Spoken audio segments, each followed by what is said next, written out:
All right. So we're now turning to Michael Lambek on the immanence of ethics.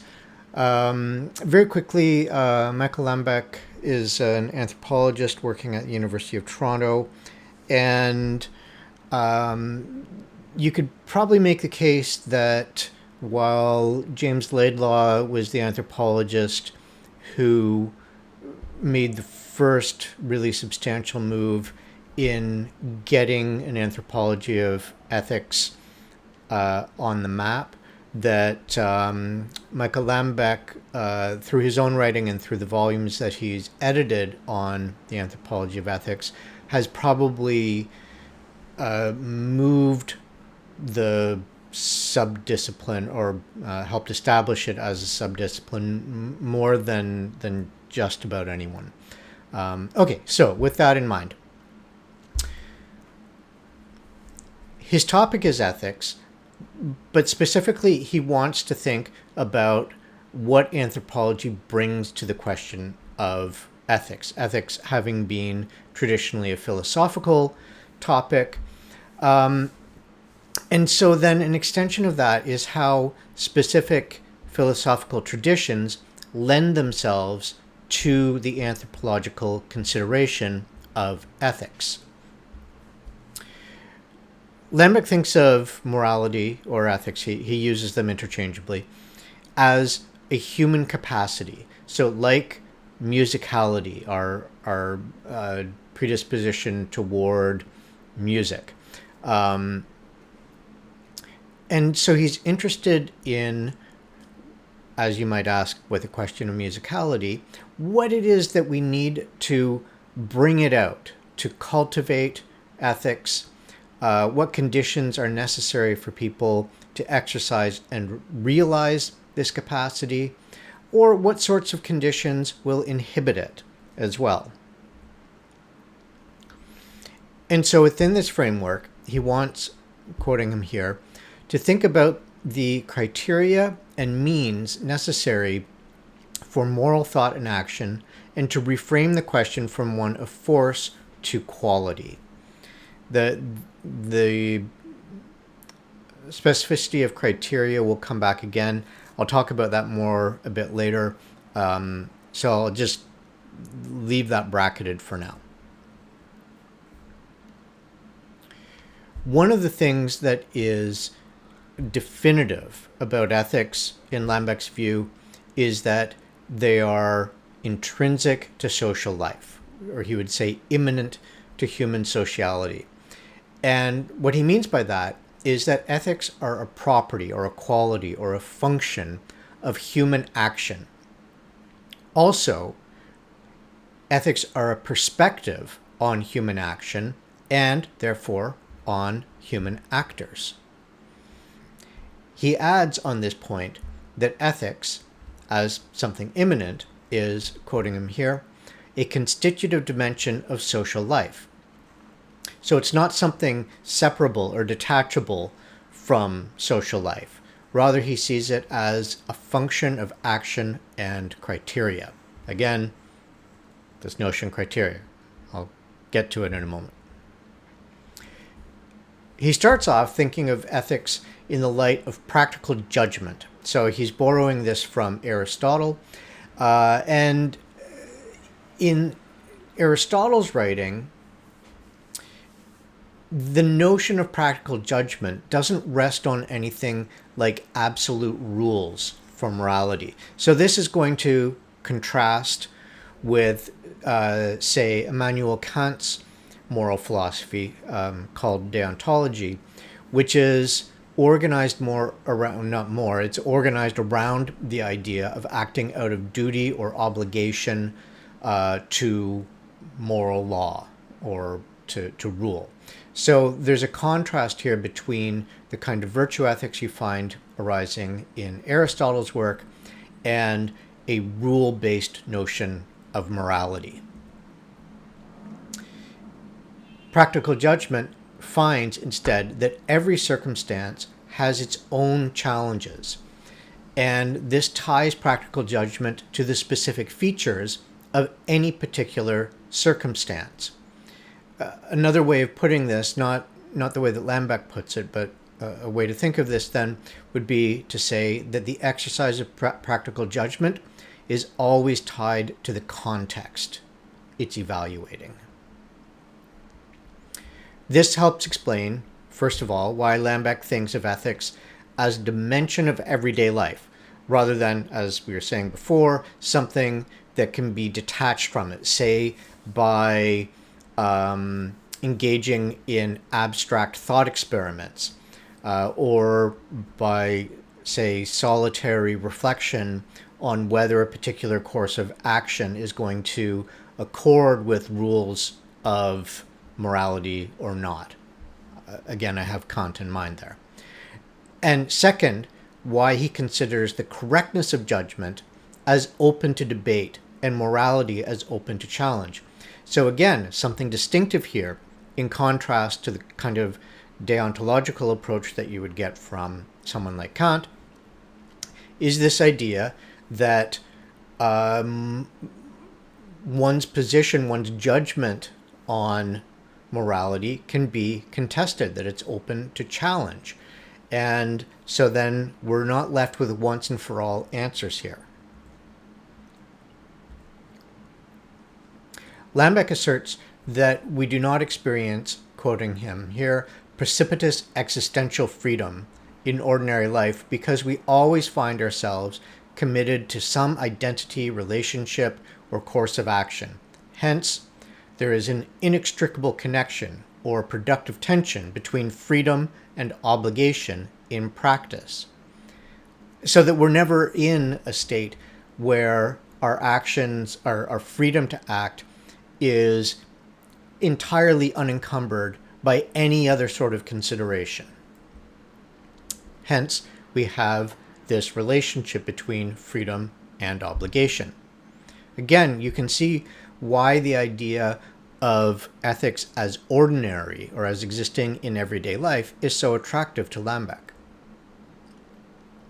And so, by consequence, he thinks that we live in relation to postulated ends and instantiated criteria. What does he mean by these things? We often find ourselves having to decide between conflicting commitments, which returns us to practical judgment, or, as he also puts it, discernment. We exercise practical judgment or discernment with respect to criteria, to commitments, and to incommensurable values, making judgment, he thinks, the central feature of ethical action. Lambek's point is not that because ethics is immanent to sociality, we are therefore automatically virtuous. So he's not trying to give us a programmatic notion of virtue or ethics, where just by virtue of being, sorry, that was a shameless play on words, by the fact of being social, that we are therefore by nature virtuous. But rather, he thinks we confront competing obligations, competing commitments, and competing values under perpetually changing circumstances, right? So we don't rest on any kind of stable, ethical, moral ground. Because we're talking about human sociality here, we're in a constant state of change and flux. And so we're forced into ethical deliberation. We're forced into the need for discernment. This is just, again, the fact of being social beings with an ethical orientation, or with an orientation to ethics might be a better way to put it. From this point, Lambek pivots to a related point. Ethical practice entails acknowledgement of what one is about to do, is doing, or has done. So you can maybe see here that there's a kind of a relationship between discernment and acknowledgement about what I am about to do, what I have done, what I'm going to do, as well as what others have done, are doing, or will do. Acknowledgement extends beyond this, though, to our ability to explore how others describe their actions and motivations. Discernment might be something that has to do with exercising judgment about what another has done. Acknowledgement has this other dimension to it, in that it's attentive to how others describe their actions and motivations, how they live with moral unease, turning it into moral, political, or social projects, or reasons to withhold engagement. Before we get to Lambek's thoughts on performance, which will reintroduce the idea of criteria, I want to take a little detour through J.L. Austin's work on performatives. This is really where Lambek is drawing his ideas of performativity, and a specific part of Austin's work on performatives that's especially tied to, as we'll see, things like ritual. But first, performatives. They're also called speech acts. And this should give us a hint that they concern the way that speech is not just a way of saying something about saying something about something rather, but is a way of doing something. At the time that Austin developed this notion in the 1950s and 60s, it was quite an innovative way of thinking about language and sort of cutting against the grain of prevailing philosophy. So at the time, philosophy of language was really organized around how a statement could be true, false, or nonsense. Austin contested this view with this work on performatives.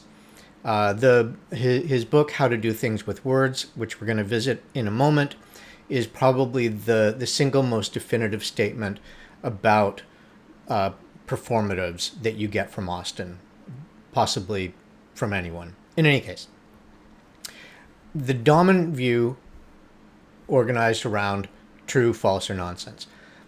Austin countered that by saying that some types of statements can't be evaluated with respect to meaning, whether the meaning is true, false, or nonsense, but instead in terms of force, because those sorts of statements had to do not with meaning, but with doing something. So instead of true or false, the language that he developed to talk about this was to say that these sorts of statements would be felicitous or infelicitous. So the action that you're performing by saying something particular is felicitous if it comes off. It's infelicitous if it somehow founders. And he laid out specific conditions, which he called felicity conditions. Now, this is taken from his book.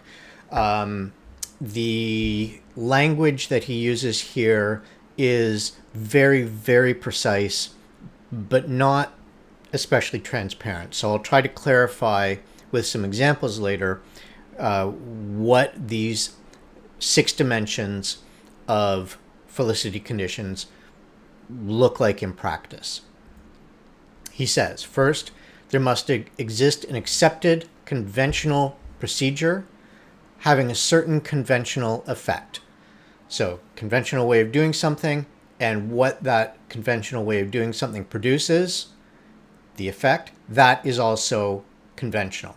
That the procedure to include the uttering of certain words, right, because they are performative speech acts, by certain persons, so they can't be just anybody, they need to be the conventionally proper person, and in certain circumstances, also conventionally defined. And further, 2, the particular persons and circumstances in a given case must be appropriate for the invocation of the particular procedure invoked.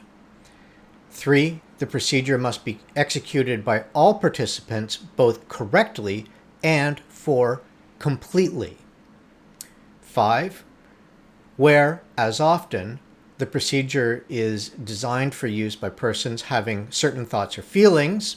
We'll see this with respect to things like promising and forgiving, or for the inauguration of certain consequential conduct on the part of any participant, then a person participating in and so invoking the procedure must in fact have those thoughts or feelings, and the participants must intend so to conduct themselves, and further, 6, must actually so conduct themselves subsequently.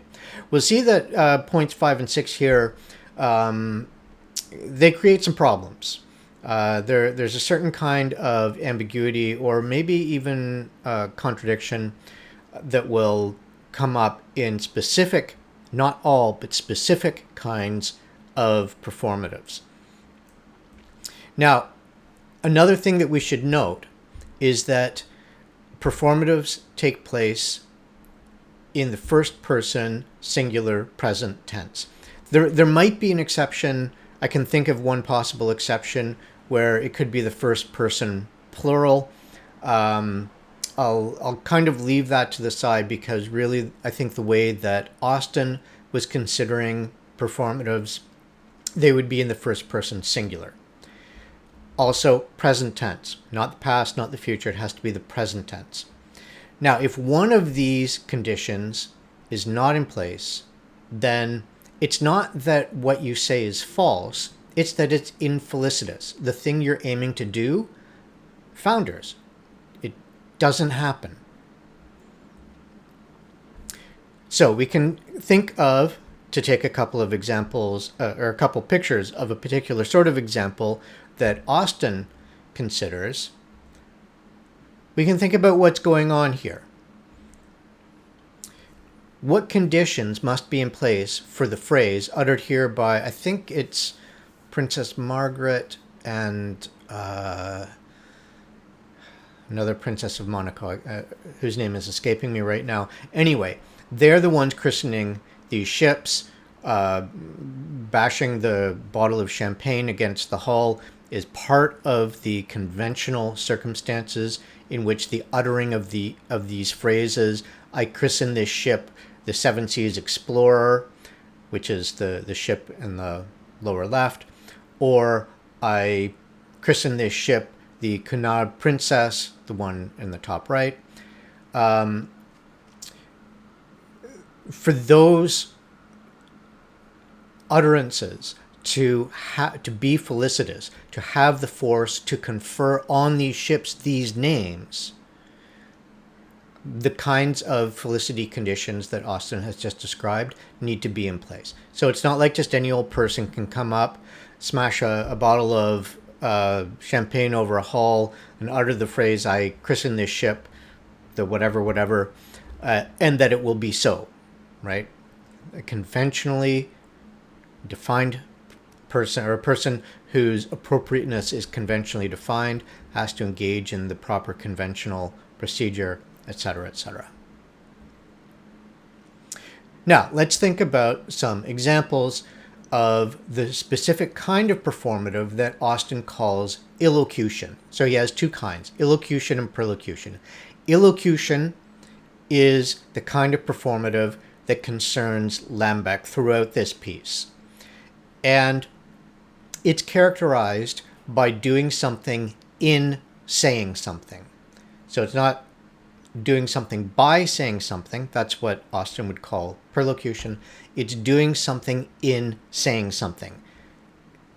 In uttering the phrase, I christen this ship the Cunard Princess, that in saying that, I am christening the ship.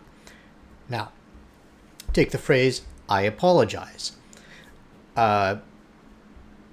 If I'm the one who owes another an apology, if I'm addressing the person to whom I owe the apology, if I'm doing it, say, within the appropriate time frame, whatever sorts of conventional circumstances are necessary for it to be felicitous, you can see that in saying I apologize, I'm doing what I'm saying. I'm actually apologizing by saying it. That's not going to hold for I entertain you. That is a statement that can be evaluated in terms in terms of its truth or falsity. You may very well say, actually, no, you don't. Sorry, I am not entertained. And then the line that matters is the line of truth or falsity, not the line of felicity or infelicity. I promise is going to be similar to I apologize. Again, in saying I promise, I am promising. Now, this is where Austin's felicity conditions 5 and 6, I think, fall into question, because you could imagine a circumstance in which I utter the phrase, I promise, and yet I don't mean it. I don't wish to make the promise that I am uttering. Now, in fact, those to whom I've given the promise are still in a position to hold me to the promise because I said I promise. And if I say, oh, well, yeah, but inside I didn't really mean it, that's not going to be persuasive to them. So then I would say that I promise is a fine example of an illocutionary performative, but it creates problems for the 6 felicity conditions that Austin laid out, in that it seems like it throws into question number 5 and number 6. He promises, by contrast, is just a description of a state of affairs. Again, it can be evaluated in terms of truth or falsity. I can't give a promise for someone else. So if I say he promises, I have not in saying that made this other person promise. I've described what this other person does, but I have not, so to speak, foisted a promise upon this person. It's time to wake up. Now that, I think, probably would be a fine example of perlocution, but illocution, no. Again, this is a statement that we can evaluate in terms of whether it is true or false or nonsense. On the whole, it's a statement that strikes me as being nonsense. But anyway, that's about me. That's not about the phrase. Okay, moving on. I order you to wake up. Well, again, in saying I order you to wake up, to take out the garbage, to fill the fridge with turkeys, I don't know, then in saying that, I am doing what I'm saying. It's illocutionary.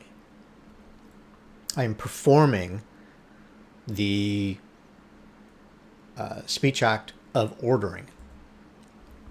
I apologized. Again, maybe at a later date, after having said I apologize, I'm describing what I did at that moment.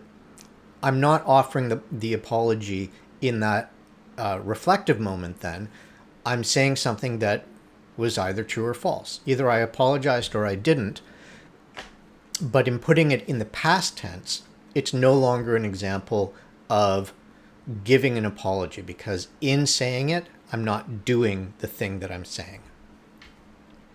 I thee wed. Again, in the right circumstances, if I'm the right person and all the other felicity conditions are in place, then this is an example of illocution.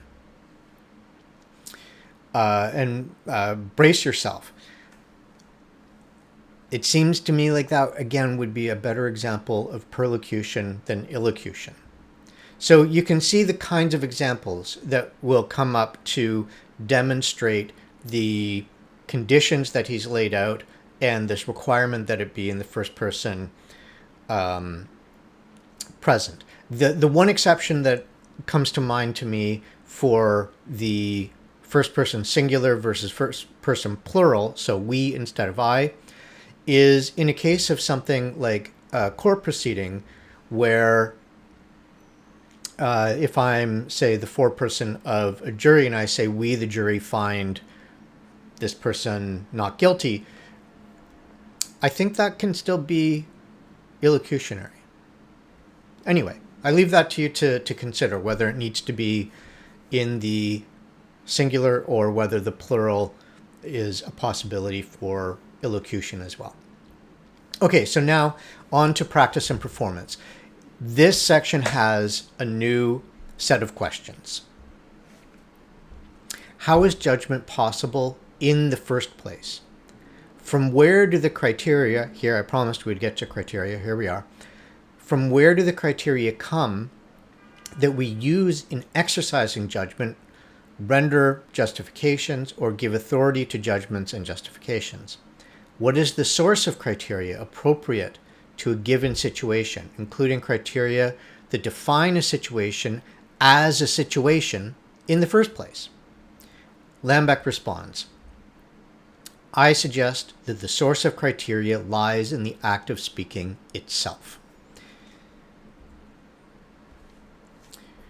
Now, he gives some clarification. His stress on judgment entails that ethics does not just describe the right and the good, or that ethics boils down to doing the right or the good, but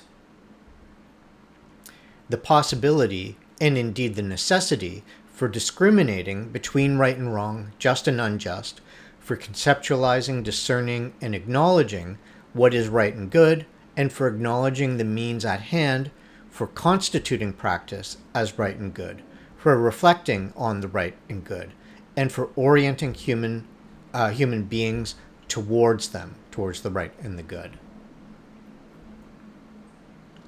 He takes illocutionary action to be one way that criteria emerge. So, to take some examples from earlier, when under the right, say, felicitous conditions, I utter the phrase, I do, to marriage, criteria now apply to me that did not apply to me right before I said I do. Criteria that confer on me being married now. Similarly, when I say I promise or I forgive you, criteria come to apply to me because I have uttered these statements, and if they are in felicitous conditions, I should say, then the criteria apply to me. If they are in infelicitous conditions, then saying I do does not confer criteria upon me because I have not become married by saying I do. So you can imagine simply walking up to a stranger on the street and saying I do does not make you married. All of those conventional circumstances that Austin laid out are not in place. And so then it is an infelicitous utterance, and it has not done what the statement says, or what the utterance says. So Lambek goes on. Performativity establishes who we are in relation to one another, to ourselves, and the world. That is to say, it establishes the criteria by which our relational practice, as a marital partner, a citizen, ought to be carried out and can be evaluated. So here we see discernment resting on criteria allows for the evaluation of a person as a marital partner, citizen, and so forth. It does not determine practice, he goes on to say, but it establishes the relevance of specific criteria for practice and the nature of our commitments to persons and projects. Now, because uncertainty and ambivalence, which just permeate social life and permeate speech, mean that ethics cannot be purely subjective, but have an existence in relation to conventions, acts, and utterances that are uncertain and unambiguous, which provide criteria that clarify specific judgments and specific commitments, even in reference to who we are. Ritual is one domain in which this is especially evident. This is the domain that Lambek ties most explicitly to illocutionary performatives. And so you can, again, see that something like a marriage or a wedding ceremony is a particular kind of ritual that has the sort of performative dimensions to it that Lambek is talking about when considering how criteria come to apply to individuals, to define their relations to one another and to themselves, and to allow, therefore, for the exercise of practical judgment with respect to those individuals. Now, what about saying, I apologize, or I demand an apology? We could see then that these are not necessarily ritual bound, and yet there are certain kinds of conventions that will allow, if the felicity conditions are met, for criteria to apply to me in a way, or apply to the person from whom I demand an apology, in a way that that permit assessment, judgment, discernment of me or of others. Whereas something like, I regret my actions, it's not in saying I regret my actions that I come to regret my actions. I regret them. I'm giving a report about myself when I say I regret my actions. Not the same as giving an apology. Lambek's argument, then, is that speaking is ethical in the ways that it commits us or that it withholds commitment or acknowledgement. In some cases, it does not just commit the speaker, as in the case of I promise, I forgive, I thee wed. So it does not just commit the speaker. I should say I do would be the example. I thee wed would be an example where it imposes a requirement of acknowledgement on the addressee. So then another example, an example of a slightly different sort than I thee wed and I do, would be I apologize. So that when I offer the apology, that imposes a certain kind of requirement of acknowledgement to the one to whom I'm apologizing. Why? Because then that person is in a position to forgive or not to forgive, but how we carry on together into the future is going to turn on whether that person forgives or doesn't.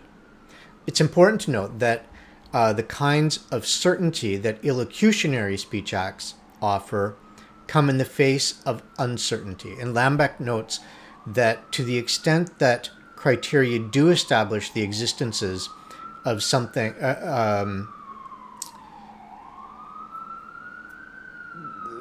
so that criteria will establish the existence of something with certainty in the case of illocution, right? Not as a general principle. Nonetheless, the ordinary is precarious. Why? Because the ordinary is not characterized by certainty. Uncertainty, doubt, ambiguity pervade ordinary life. And so that it's in the uncertainties that make up ordinary life that something like illocution allows for these instances of certainty. So consider a fictionalized exchange that I have. I have a Christian friend, let's say. My Christian friend asks me, do you think God is omniscient? So all-knowing. Perhaps my response would be, I doubt an omniscient being could know what it's like to experience surprise. So, no. Strikes me as a contradiction. Now, there's a way that I'm answering the question on the terms in which the question is asked. But say I'm feeling cheeky or resistant, then I might respond, I think gods are human-created fictions. So you can see that there's a way that that's not a criterial answer.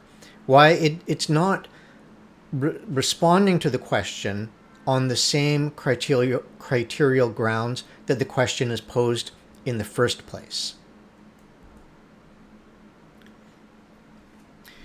Now, in any of these cases, criteria strain to establish the existence of something because simply invoking criteria for God as an omniscient being or as a human-created fiction, evoking these criteria don't establish with certainty the existence of that thing. It gives us what criteria would be for that kind of an entity, but it doesn't establish with certainty that such an entity exists. Lambek characterizes his thinking on immanent ethics like this. In sum, my argument for the immanence of ethics rests on the relationship between practice and performative acts. Practice and performance, in my usage, are not discrete phenomena, right? So they're not strictly separable from one another, but different modalities of action and different analytical lenses on action. While practice is conceptualized as relatively continuous and open, performance, in the sense that I use it here, refers to acts that can be conceptualized as discrete, finite, precise, and as completed in the doing. So you can take, again, the example of I thee wed. That is an example of a performance. It's discrete in that it's isolated in time. It's finite. It is bound by the conventions of the wedding ceremony so that it confers marriage in that moment, right? It doesn't need to unfold repeatedly over time. It's precise in that what it does is specific, precise. And again, like all illocutionary utterances, it's completed in the doing. When we think of the example of the practice of promising, which has its own specific conventions and criteria, so I can't promise for someone else. I need to promise to the person who I've wronged, not to a proxy for that person. I need to be the one who has done the wrong, so promising, not apologizing. I can only apologize to the one to whom I'm giving the promise. I can't do that through a proxy. So that the performance of promising is a singular instance of what it is to make a promise. So that I give the promise, saying I promise, in a particular moment that is, again, it's precise, it's constrained in time, it does what it says that it's doing in saying it, but it partakes of a larger practice of promising, so that the performance is an example of the larger practice, a discrete example of a larger practice. When I promise something, a new aspect of a relationship arises between us. This is the application of criteria. There are ethical dimensions to this thing that arises between us. Why? My subsequent practice, my subsequent actions, my subsequent behavior will be assessed, ethically assessed, in relation to the expectations the other person or persons are entitled now to have of me. That is, my conduct will be held up to certain criteria, evaluated with respect to certain criteria. Lambek's ambition in marrying practice and performative is to see how criteria that make up specific practices are established and put into effect, which is to say, grasp the conditions or criteria that make practical judgment possible at all. In Lambek's recap of his argument, he starts with his premise that in order to talk of morals or ethics, we first need to be able to distinguish good from less good from not good at all, and for that we need criteria. If we don't have criteria, we can't make these sorts of discriminations. The questions that follow from this is where we get our criteria for action and judgment and how we put them into play.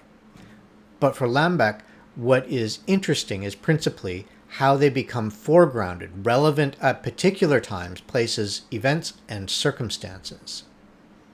He reiterates that this foregrounding and relevance of criteria arises through ritual, performatives, and that this embeds them in our ordinary lives in such a way that they are part of our landscape, not some kind of separate realm. Again, not ethics as a discrete realm of social life, but as an aspect of action, performance, social life as such. He points, however, to the way that the culturally constituted life cycle, beginning with socialization in infancy, is a way that criteria and commitments emerge. So it's not all ritual, in other words. The important thing here, he says, is to pay attention to how life unfolds by means of performative acts, from spontaneous responses between mother and child through the explicit and elaborated ones we call ritual. Ethics is simply an aspect of ordinary life, emerging in and through ordinary acts and shaping further acts. There are further questions of criteria, like whether there can be too many, which may inhibit or constrain moral thought by overwhelming us with considerations of criteria, or too few, leading to a state of anomie. He does not try to answer these questions, but rather points out that it is in ordinary life that we confront these kinds of questions and work out our responses, which he addresses in the next section. He says, if the subject of ethics must account first for the possibility and necessity in the human situation for discriminating what to do, it must also explore the void or tragedy of the exhaustion or absence of criteria with which to make judgments of our skepticism concerning them. Making criteria available is part of the work of culture or social life and a feature of action. Religion or other practices and reflections of the same kind do the work of making criteria available, unquestionable, and authoritative, as well as the work of reflecting on criteria's limits. Taking the example of witchcraft, he points to ways that we remain incompletely known to ourselves as much as to one another, that we cannot fully know our own intentions, and so, in a condition of doubt on how fully we can apply criteria to ourselves as much as to others. The question of how we face this condition, with all its uncertainties, is a question of ethics, a question we often respond to by way of the criteria established by performative acts. And that's it. Thank you very much.